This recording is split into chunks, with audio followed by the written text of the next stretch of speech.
Kita tatapan lama gini aja kan lama-lama Nggak kayak dulu kan kayak aku pengennya dia yang ngejar aku. Kalau ini kan lebih kan. masih. Gue takut nggak jadi nikah sih soalnya, ntar rugi bandar dong udah ngeluarin. Soalnya udah pernah kayak gitu. Pernah. Bukan mobil. Jor-joran, nggak jadi.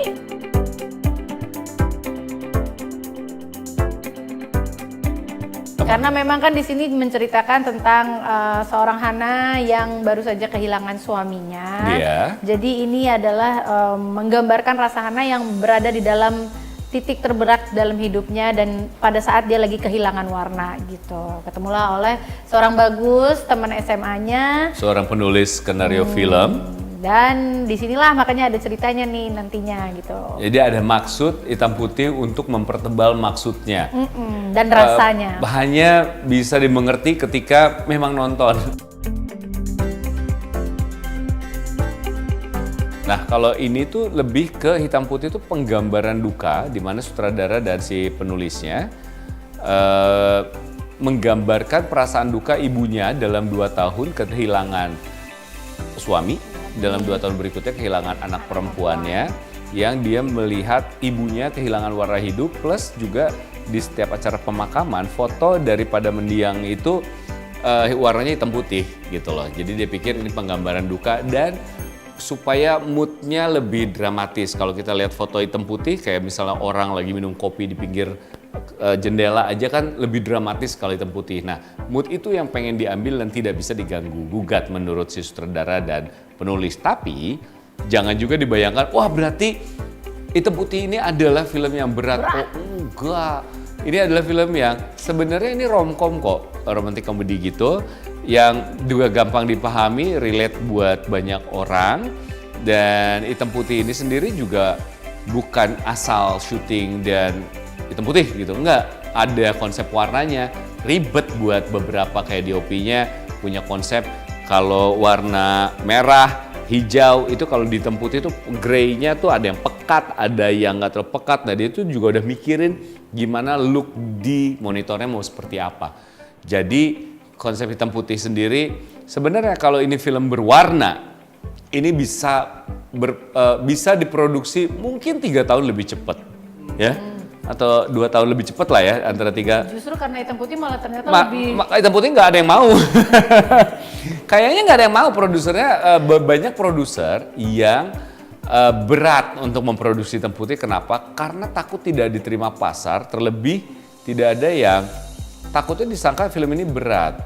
Untungnya film ini selalu menemukan jodohnya kan, jodohnya ada di tangan seseorang yang juga director, penulis juga, jadi dia tahu keunggulan dari skenarionya, maka dari itu satu-satunya produser yang mau terima film ini satu-satunya lagi di garis bawahin.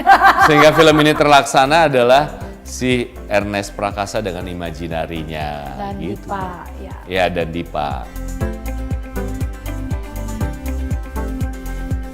Kalau aku sih tafsirannya gimana ya? Kalau aku susah untuk menafsirkan, maksudnya kayak punya penggambaran yang lain karena kita benar-benar duduk bersama-sama untuk mendevelop jalan cerita dan bahkan karakter dari film ini gitu kan. Tapi yang aku bisa jelasin adalah ternyata yang selama ini mungkin dikhawatirkan sama orang-orang mengenai warna hitam putih itu kan selalu dibilangin film artistik gitu atau film artsy atau film berat gitu kan. Tapi pada saat kita nonton ternyata punya satu pengalaman yang berbeda gitu. Salah satunya adalah sebagai pemain film, lupa bahwa itu tuh warnanya hitam putih dan bisa sangat fokus dan konsentrasi dengan jalan cerita dan pemain filmnya. Karena tuh kita tuh nggak dikasih distraction. Kalau misalnya warna tuh kan kita dikasih distraction ya. Wah ini ada pohon ini bagus sekali, ada bunga ini warna ini bagus. Jadi pada saat kita lihat layar lebar itu tuh mata kita tuh bisa kemana-mana dan bisa kadang-kadang melewati gitu. Kalau duduknya di paling depan ya? Apalagi yang di depan. Gitu lah. Tapi kalau yang ini karena bener-bener hitam putih ya kita kan jadi nggak jadi bener-bener lihat konsentrasi sama pemain dan jalan ceritanya gitu. Dan ternyata menyenangkan ya, belum pernah punya experience itu sebelumnya, jadi bener-bener mata kita tuh fokus, agak beban sedikit sih karena sebagai pemain jadinya orang akan merhatiin acting gitu kita kayak banget gitu. Gue kayak mikir kayak apa selama ini acting gue tertutup karena gambar ya gitu loh. Jadi gue kelihatan baik-baik aja gitu. Jadi kalau di sini kayak kalau jelek dan segala macam, aduh takut gue.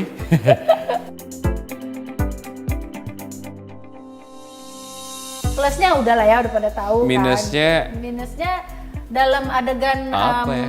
PDKT gitu dan Suka dia saya ngerasa udah geli tahu. sendiri aja gue gitu kayak kan. Dan gimana aku tahu sih? kan dia pernah PDKT sama siapa aja dan gimana caranya. Gua sama bini gue aja dia yang nyuruh nikah. Jadi waktu dia melakukan itu ke aku kan kayak, oh ini tuh gerakannya seorang Agus Ringo mendekati cewek. Oh ini sama yang si itu ya? Karena gue punya muka yang biasa kan gue nggak bisa mengandalkan senyuman ya. Gue harus bertaktik dan tarik ulur harus dimainin. Untungnya karena kita udah berkali-kali jadi kita udah kayak udah punya apa ya, udah punya satu visi misi yang kalau udahlah kalau lagi mau mengerjakan sebuah proyek tuh benar-benar langsung oke, ini mau jadi udah ngulik gitu, jadi udah benar-benar. Gue tuh punya bahasa yang nggak sungkan lagi. Kayak karakter ini kita mau gimanain, film ini kita mau jadinya gimana. Apapun keresahan gue obrolin semuanya tanpa ada sungkan gitu. Buat pemain lain selalu ada batasan itu kan. Terlebih kalau pemain yang nggak kuat, nggak terlalu kenal. Kalau negatif minusnya ya itu suka berasa karena saking deketnya ya gitu. Jadi kadang-kadang kayak misalnya adegan mesra aja tuh geli kadang-kadang loh. Masih kok kayaknya kenapa saya terjebak dalam situasi itu terus ya? Iya, dia tuh udah gue terlanjur gue anggap kayak kakak gue sendiri kan gitu. Jadi kalau misalnya adegan apa gitu ya bayangin aja itu sama kakak lu sendiri cewek itu kayak ih gitu.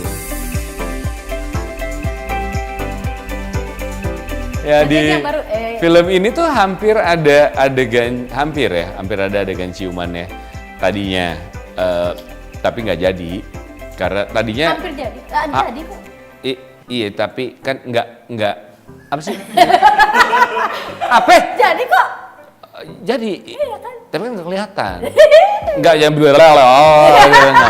ya mirip mau ke situ karena adegan itu tuh.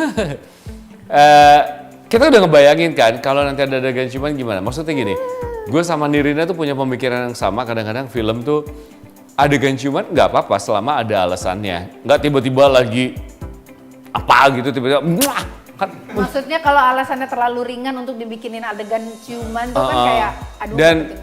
Dan gue sih ngerasa belum kalau film bule tuh ciumannya keren ya. Tapi kan Anda udah ngambil 2 kali. Iya, gue udah pernah adegan ciuman juga. Udah pernah kan? Benar, tapi Dengan pas gue lihat film beda. itu, pas gue ciuman kayak, ih gak keren gue gitu kayak monyong-monyongnya. Jelek banget. Kalau bule tuh kayak Spider-Man bola berbalik, keren itu keren. Gue nggak ya. Dan akhirnya itu aja kita ngerasa, anjir ada adegan ciuman nih gimana ya gitu. Tapi Nirina minta gue merapikan gigi, yang adalah gue rapikan gigi gue selama 2 tahun, gue ada waktu 2 tahun ngerapihin gigi, terus dia minta gue kurusin. Enggak, itu kita berdua kita kurusin. Dia cuma nge-request gigi gue, karena gigi gue tadinya berantakan. Mungkin Nirina takut kalau ya pas misalnya ada adegan ciuman nyangkut. Saking berantakannya, jadi berantakannya kayak kail gitu loh kayak. Cuuk gitu. Mungkin kayak gitu ya. Riset ciuman? Ciuman mah cipok aja men. Cipok. Di kaca sih dia kayak gitu cari angle bagus. Lu pernah ciuman lu lihat kaca nggak? Gue aja sama bini gue kalau ciuman pas lihat kaca jelek banget. Karena monyong-monyong gitu kayak. Nggak sama kayak film-film yang biasa gue lihat. Nggak tahu.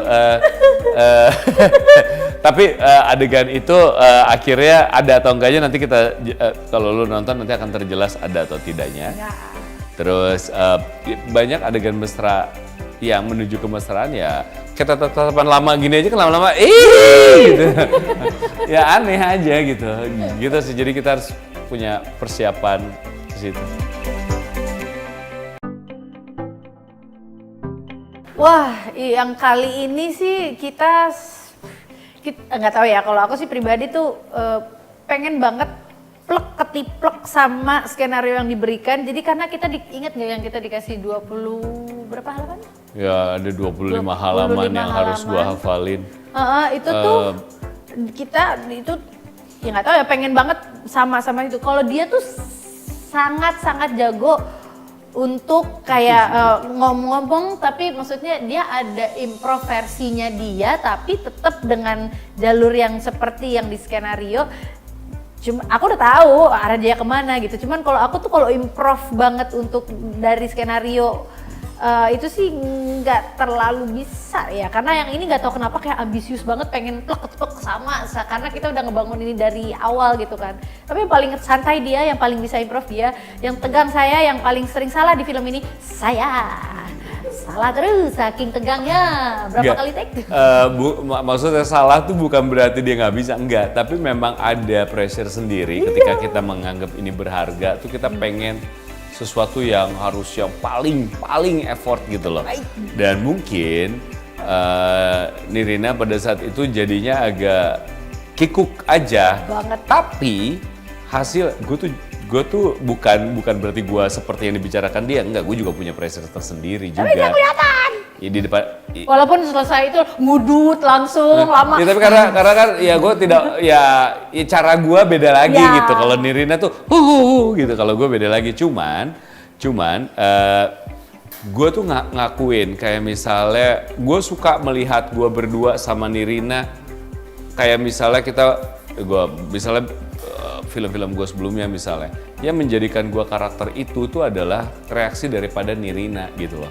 Kalau misalnya pasangan gue beda, ya karakter gue juga tidak akan dipandang seperti itu. Jadi ketika yang Nirina tadi omongin apa-apa segala macam, hasilnya di film ini yang gue lihat, yang gue udah lihat, karena gue orang dalam, jadi gue udah lihat film ini. Belum ya? Maaf, kita orang luar ya? pemainnya. Kenapa emang? Sombong. Terus ya justru reaksi-reaksi Nirina itu yang menjadikan gue adalah satu karakter yang baru gitu loh. Yang gue bilang kalau bukan Nirina, gue tidak akan menjadi seperti itu. Gue sadar sekali kayak misalnya ada shot sebelumnya, gue ngambil contoh kerjaan lain aja ya. Ada shot gue cuma diem doang gitu loh. Kalau misalnya cuma ada gue doang itu nggak jadi apa-apa. Cuman diem doang, termenung tuh tidak jadi apa-apa. Tapi karena ada reaksi Nirina dengan tafsiran dia yang pas menurut gue, reaksinya dia tuh membuat semua penontonnya paham kalau ada sesuatu yang terjadi sama gue, perlu kita khawatirkan, tapi juga tidak boleh mengganggu. Jadi menurut gue kayak wah, itu yang membentuk gue tuh adalah Nirina gitu loh. Yang paling penting seperti di film kita ini adalah 1, 2, 3, ngobrol. Oh iya, ngobrol. Gue mau jawab bareng tapi jadinya nggak kompak ya.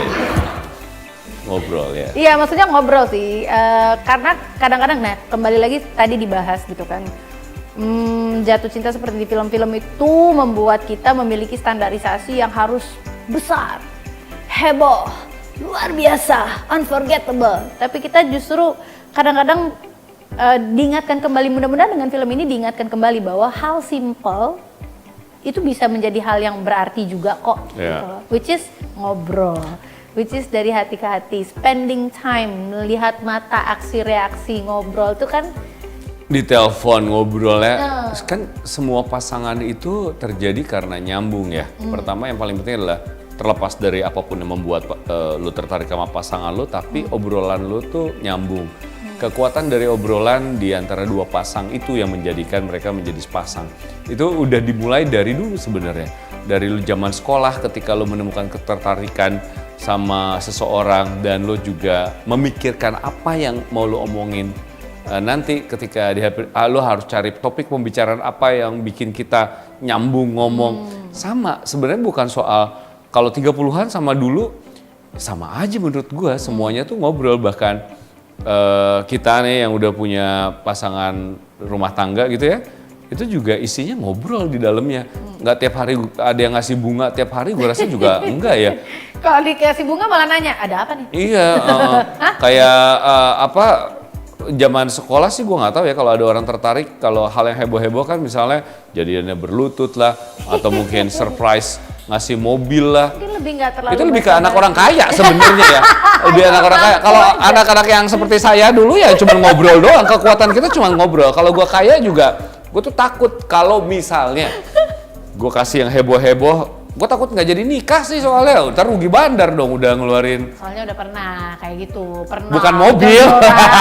Jor-joran, nggak jadi. Iya, jadi berasa rugi gue. Jadi paling penting mendingan ngobrol. Semuanya keukur dari ngobrol, apakah lu cocok atau enggak, apakah lu akan jadi pasangan yang menyenangkan atau enggak. Semuanya dari ngobrol. Dan lebih nggak basa-basi sih ya, maksudnya kalau di usia 30-an. Ada lah basa-basi, masa ya, langsung. maksudnya ada 30-an yang sudah melalui hal-hal tuh kayak, iya ada basa-basinya, tapi kayaknya nggak kayak dulu kan kayak, aku pengennya dia yang ngejar aku. Kalau ini kan lebih kan. Masih sama aja sebenarnya, sama aja. Jadi kalau kita ngomongin umur, ini cerita 30-an sebenarnya cuman mau menjelaskan maksud daripada jatuh cinta itu sesimpel itu kok, nggak seribet yang harus di apa, film-film. lu nggak harus bayar billboard buat nyatain gitu-gitu. Ya kayak gitu.